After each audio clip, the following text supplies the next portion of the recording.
Niyaya ni RJ si Moira na mag-dinner para makabawi. Pero sa restaurant, nabuhusan si RJ ng waitress nang hindi sinasadya. Ayos lang kay RJ ito, dahil hindi naman sinasadya.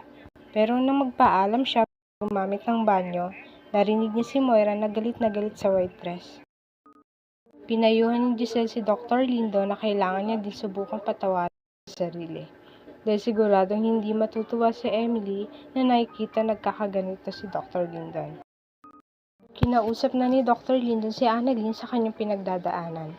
Sinabi niyang kailangan niya nang tanggapin ang nangyari. Kailangan matuto na patawarin ang kanyang sarili. Hindi lang para sa kanya, para na din kay Emily.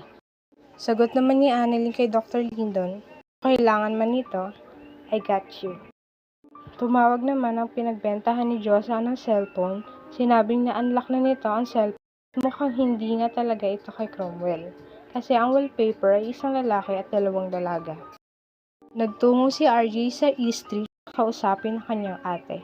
Sinabi niya dito na mukhang tama nga ang ito. Dahil yung mga bagay na sinasabi nila noon about kay Moira ay nakikita niya na ngayon.